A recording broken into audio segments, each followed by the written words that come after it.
Je voudrais vous remercier bien sûr toutes et tous d'être là ce soir.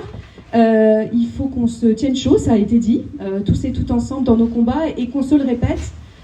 Nos batailles sont rudes, la situation des habitants de nos villes est difficile, mais il faut qu'on soit là, debout, tous ensemble, autant que faire se peut, réunis sur nos valeurs communes, parce que effectivement la situation sociale dans notre pays aujourd'hui, elle ne peut pas souffrir nos désunions. J'étais récemment en commission des affaires sociales et j'ai fait une intervention sur les mamans solo qui ont des difficultés avec la CAF. Bon, c'est vraiment, pour moi, je sais que c'est la réalité, tout ça. Bon, voilà, je fais cette intervention.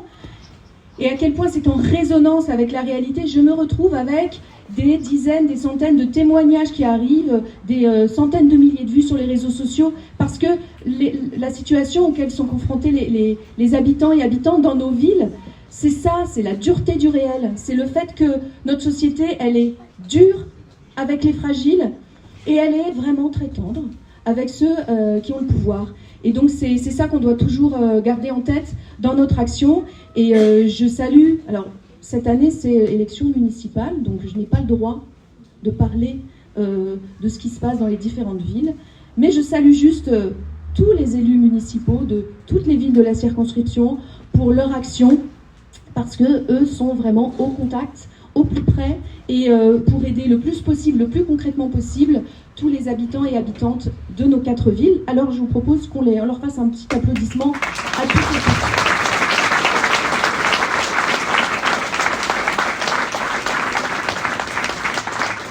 tous. Ils n'ont pas chômé pendant ces 6 années de mandat. Ceux qui n'ont pas chômé non plus, celles qui n'ont pas chômé non plus, c'est les membres de mon équipe, à qui je voudrais adresser un remerciement particulier, leur souhaiter une bonne année, bon courage pour tout ce qu'on va faire ensemble. Elles sont tellement fidèles, tellement engagées, tellement compétentes à mes côtés. On parle souvent des petites mains, en fait c'est des grandes compétences qui sont auprès de moi. Alors il y a Sarah qui est à la communication, elle est là, voilà, il y a Manon qui je ne sais pas où elle est, beaucoup de travail législatif à côté de Maritza qui s'occupe de la circonscription, avec Laetitia aussi qui est sur la circonscription et qui coordonne un petit peu tout. Merci infiniment à elle, car sans elle, la super équipe 100% féminine, 100% féministe, eh bien tout ce que je peux faire n'existerait pas. On parle souvent à la première personne du singulier quand on est parlementaire, mais en réalité c'est une équipe. C'est une équipe et il faut qu'elle soit soudée, et là elle l'est, et compétente, et là elle l'est. Donc mille merci. Voilà. Et je voulais remercier aussi les personnes délicates et compétentes également qui vont vous permettre de déguster quelques douceurs à la fin de ce moment de discours. Donc la boulangerie aux délices d'Arcueil pour la galette et la maison Yasmine pour les pâtisseries. Et remercier aussi Clément et ses musiciens du bal d'Arcueil en formation réduite, je crois, pour leur présence, parce que ça a un petit peu égayé le début de ce moment, et c'est bien, la musique, ça nous aide, ça nous fait du bien. Et les pâtisseries aussi. Alors je vais vous faire un aveu, j'ai terminé l'année 2025 sur un sentiment un petit peu difficile. Principalement en raison de la commission sur l'audiovisuel public à l'initiative de l'extrême droite. Je ne sais pas si vous en avez entendu parler. Enfin, c'est plutôt une commission d'enquête contre l'audiovisuel public. Je suis bien obligée de m'y coller. Bon, ben voilà, c'est les sujets que j'ai investis, donc je suis bien obligée d'y aller. Et ça, finalement, a une vertu, c'est que ça nous permet de ne pas oublier ce qui se passerait si l'extrême droite arrive au pouvoir. Parce que là, monsieur Aloncle, le rapporteur, il a le micro, il a l'institution derrière lui, donc il peut faire ce qu'il veut. Et ce à quoi on assiste, c'est une sorte de petit macartisme à la française. Il va éplucher les fils Twitter des gens qui l'auditionnent, les biographies, depuis la plus tendre jeunesse jusqu'à un passé plus récent, pour voir s'ils n'auraient pas pris des positions de gauche. Oh mon Dieu, des positions de gauche. Mais qu'est-ce donc qu'être de gauche pour ce monsieur ? Eh bien, c'est dénoncer le racisme, hein, tout simplement. Il ne faut pas aller chercher plus loin. Et les partis qui s'en inspirent, être de gauche, donc partisan, donc absolument à écarter, indigne de travailler dans le service public selon lui, c'est pas grand-chose. Hein. Ça va nous sembler, nous, juste normal, c'est-à-dire c'est le simple fait d'adhérer aux valeurs d'égalité et de démocratie qui ont façonné nos institutions depuis la fin de la Seconde Guerre mondiale. C'est ça, être de gauchère, c'est tout ce qui n'est pas eux. C'est d'ailleurs pour ça qu'ils détestent tant l'audiovisuel public, qui est loin d'être parfait, bien sûr. Parce que les missions de l'audiovisuel public, qui sont écrites dans la loi, elles reflètent cette vision de la société qui est profondément humaniste, mais eux, ils préfèrent dire woke, et qui est profondément démocratique. Et là, ils disent de gauche, avec une petite moue dégoûtée. Que cherche-t-il avec cette commission d'enquête ? Est-ce qu'il cherche la rédaction d'un rapport pour faire une belle proposition de loi ? C'est quand même le travail d'un député, normalement, quand il fait une commission d'enquête. Il y a des moyens qui sont donnés, mais c'est pas pour faire le buzz, hein, normalement. C'est pas fait pour ça. Hein. C'est fait pour faire un travail parlementaire de qualité. Mais là, c'est pas du tout ça qui est en jeu. Bien sûr, en réalité, c'est un dévoiement de l'institution parlementaire, de l'institution de l'Assemblée nationale, pour alimenter cette espèce d'immense campagne à l'international, comme dans tous les pays, contre les médias publics que toute l'extrême droite, à travers le monde, déploie sans arrêt, et qu'on voit dans tous les pays. Les pays où ils sont au pouvoir, ils entrent en action. Et les pays où ils ne le sont pas, ils attaquent, ils attaquent, ils attaquent, sans arrêt et sans aucune prévention morale. Je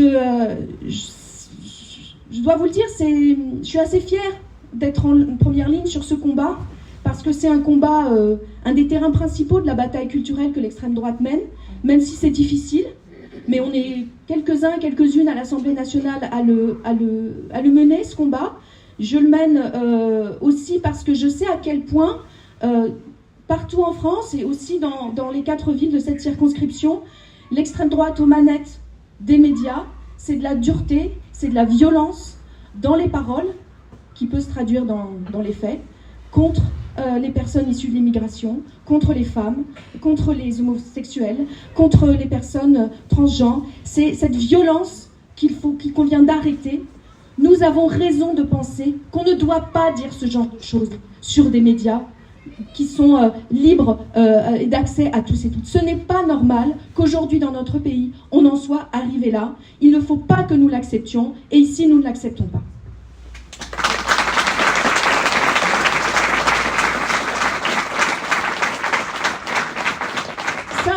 Ça c'est en défense, mais on est aussi à l'attaque.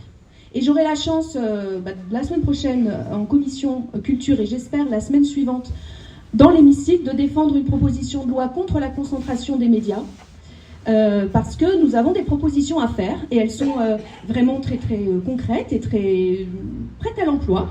J'ai passé la semaine dernière, alors c'était une expérience pour moi, mais je suis allée solliciter l'avis du Conseil d'État, donc pour essayer d'avoir une proposition de loi qui soit vraiment extrêmement pertinente, extrêmement poussée, experte.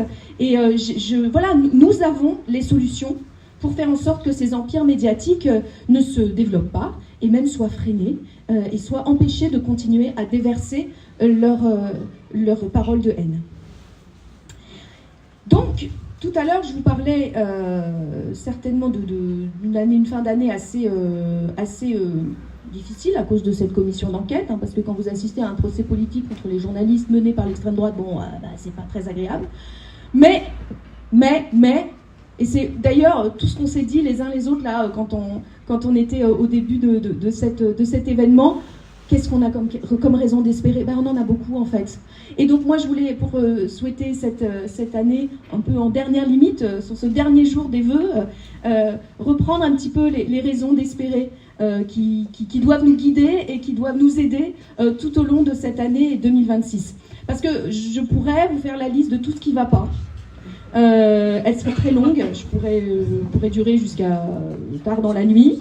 De nos inquiétudes face à l'effondrement du multilatéralisme, de nos hontes face au double standard de la France dans ses prises de position internationales, de nos révoltes face à l'explosion des propos et des actes racistes et antisémites, de nos douleurs face aux injustices. Je parlais des paiements solos qui sont confrontés à ces contrôles CAF souvent arbitraires, évoquer les plans de licenciement très nombreux à travers la France.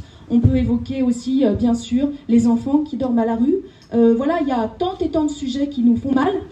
Mais je vais m'arrêter là, parce que le pire pour nous, ce serait la tristesse, la résignation. Nos grands-pères, nos grands-mères se sont battus pour la liberté, pour le progrès social. Et nous, forts de ce qu'ils ont fait, on continue, on est debout et on se bat. On se bat sur la base de tous ces espoirs, alors que les vents sont contraires. Ça fait maintenant 33 ans que je milite. Bon, c'est pas tout jeune, hein. Et bien, il y a un truc que j'ai appris dans ce temps, depuis mes 18 ans, c'est que la principale qualité, c'est la pugnacité. C'est le fait de... On lâche rien, hein, c'est ça aussi que disait la chanson. La pugnacité, de ne pas laisser faire les choses. Je voudrais saluer celles et ceux qui résistent à Minneapolis et qui ont transformé la bataille en coup de sifflet. Saluer leur résistance malgré... ces terribles drames, ces 2 terribles drames, parce que c'est là aussi la source d'espoir. Leur résistance, leur coordination, leur capacité à être ensemble et à coups de sifflet, à dénoncer et à protéger, qui va peut-être commencer à marquer un tournant dans ce deuxième mandat de Donald Trump. Parce que ça va pas être aussi simple, et c'est pas aussi simple depuis qu'ils se sont levés par moins 30 degrés et qu'ils sont là à résister. Je voudrais qu'on les salue.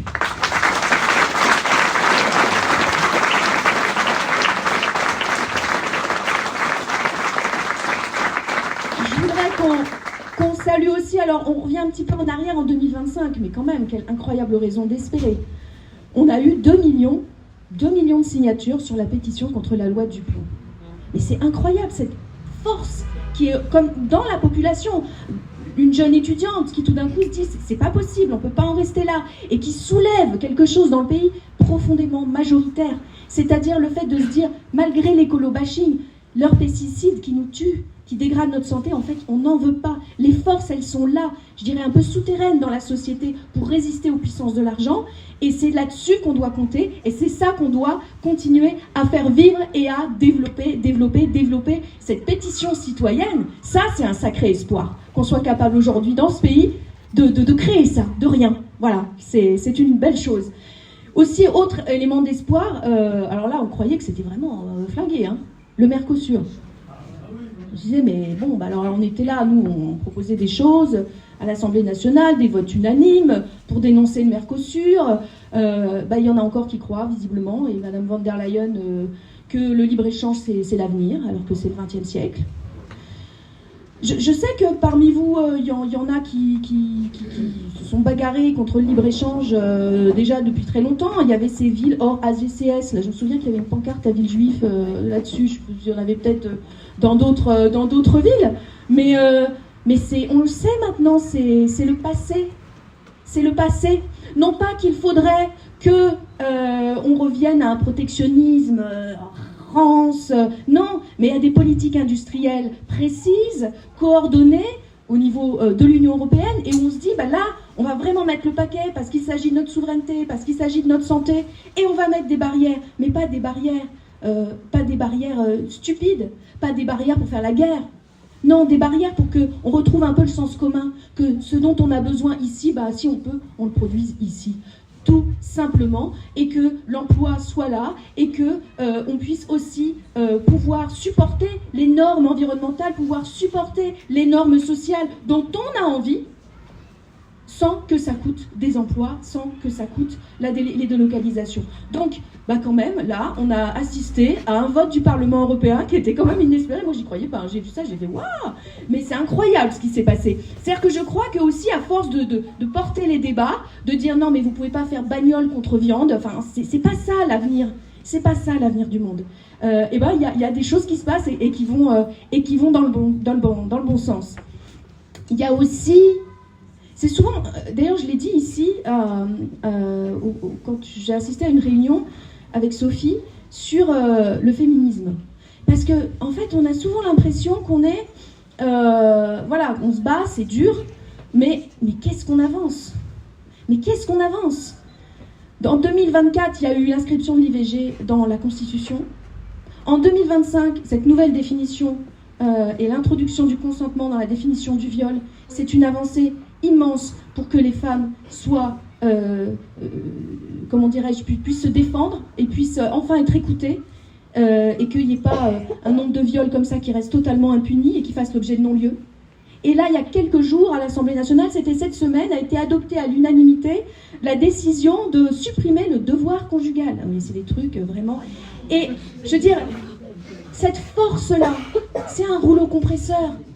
C'est inéluctable. Alors je sais, bien sûr, face à cette force-là, en face, il y a des gens qui se lèvent et qui s'opposent, des courants masculins.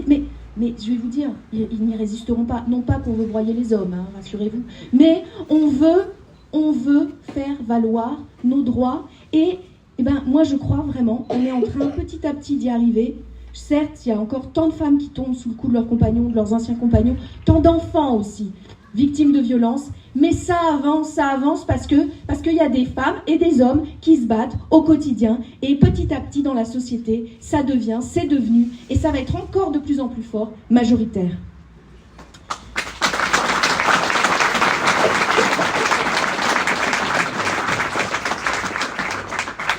Alors je vais finir sur une dernière raison d'espérer. Permettez-moi de vous en parler. Je sais que vous n'êtes pas forcément tous et toutes convaincus, mais pour moi c'est une vraie... grande raison d'espérer. Je vais vous parler de la primaire de la gauche unitaire qui aura lieu le 11 octobre prochain. Pour moi, c'est une vraie raison d'espérer.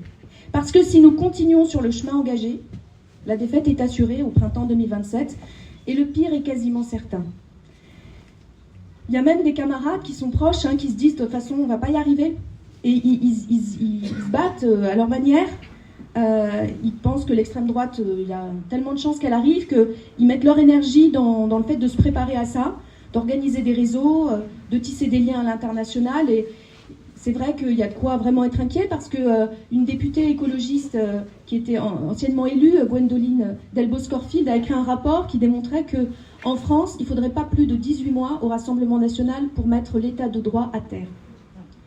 Donc ils font ce travail. Je voudrais leur lancer une forme de reconnaissance pour ce travail-là. Mais moi, je ne me résous pas, à la place qui est la mienne, à y consacrer mon énergie, c'est bien qu'il le fasse. Je crois que vraiment, toute notre énergie, elle doit être tournée vers le fait de gagner. Gagner en 2027, nous devons gouverner, nous devons changer la vie des gens dans ce pays, nous devons, face à l'international réactionnaires, fascistes qui déferlent dans le monde, résister et montrer qu'un autre chemin est possible. Et je crois que c'est possible. Je crois que c'est possible et je crois que la primaire de la gauche unitaire peut participer de cela, de cette victoire. Certains fondent leur stratégie sur le fait que finalement, pour accéder au deuxième tour de l'élection présidentielle en 2027, il ne faudra pas un très gros score. Donc finalement, c'est pas grave si la gauche serait désunie parce que on arrivera quand même au deuxième tour. Pourquoi ? Parce qu'on a une droite, c'est vrai, qui est pas non plus très unie, il faut bien le dire. Tant mieux. Elle s'y tape dessus, les Attal, les Philippe, etc., etc. Mais il y a quand même un certain monsieur Le Cornu qui est en train de faire son petit chemin, son petit bonhomme de chemin. Parier sur les divisions de l'adversaire me semble extrêmement dangereux. Et puis en plus, c'est pas une très bonne image non plus. Enfin, je veux dire, c'est pas parce qu'ils sont divisés qu'on doit l'être aussi. Bien au contraire. Au contraire, prouvons notre crédibilité, notre capacité d'action commune en nous unissant. Ensuite, notre objectif ne doit pas être seulement de passer le premier tour. Eh oui.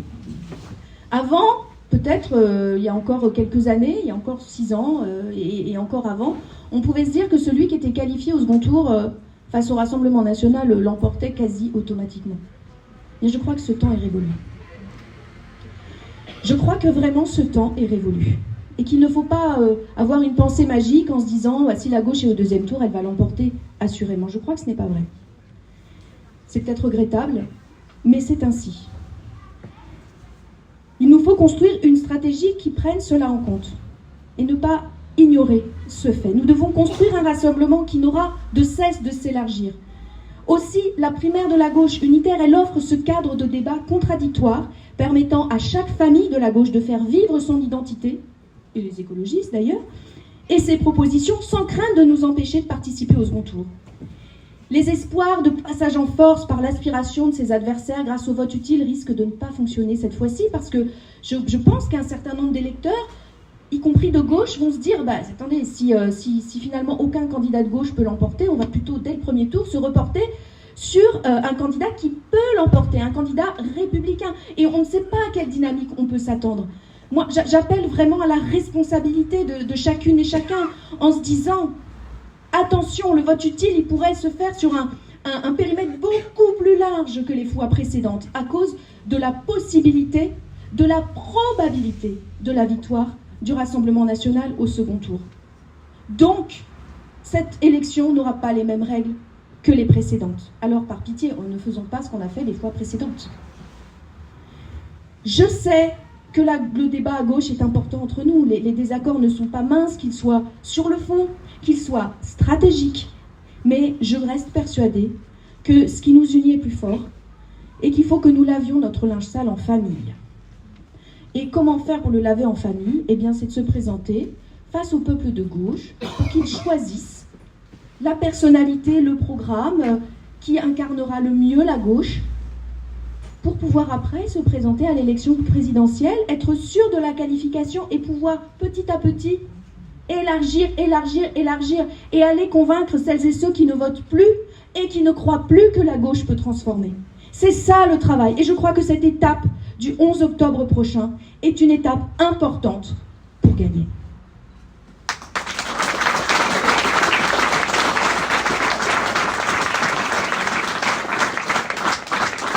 Chers amis, chers camarades, je ne serai pas plus longue.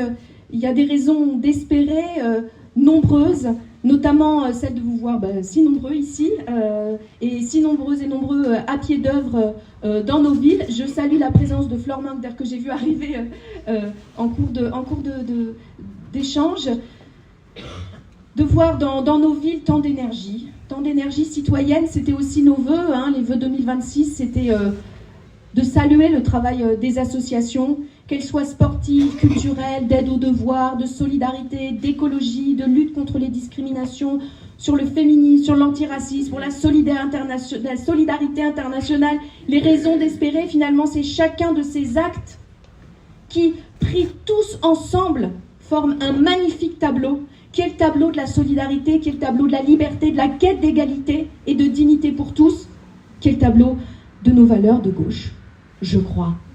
Et je les aime, et je crois que vous les aimez aussi, et que chaque journée, chaque action qui donne l'occasion de faire un petit pouce comme ça de nos valeurs, de la faire exister sur le terrain, eh bien ça nous donne tellement d'espoir et tellement de bonheur.